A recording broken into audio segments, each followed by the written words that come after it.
After the Soviet Union's collapse, 15 new democratic countries emerged. One of those countries was Georgia. However, there were other small Caucasian countries like Abkhazia and South Ossetia.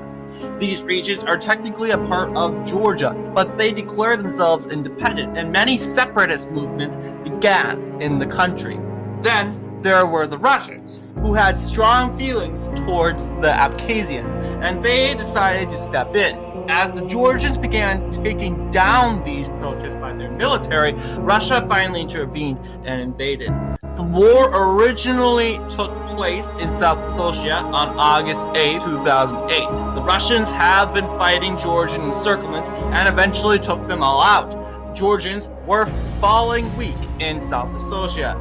For 3 days, the Russians would be combating the Georgian military in South Ossetia. But on August 11, 2008, the Russians freed and liberated South Ossetia completely from Georgian control. The Russians had been trying to get into Georgia, but they made very little progress. Later that day, the Russians quickly advanced through western Georgia, surprising the Georgian forces. On August 12, 2008, at 10 a.m., the war ends. Or does it? Military activity still continues. The Russians still went on the move on removing all Georgian activity in Abkhazia.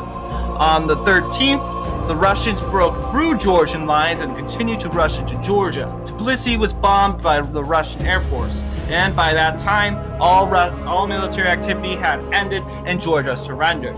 The Russians would evacuate Georgia by the end of August, and Abkhazia and South Ossetia became independent countries. Russia would be the only country to recognize the two countries, as the rest of the world still recognizes them as a part of Georgia.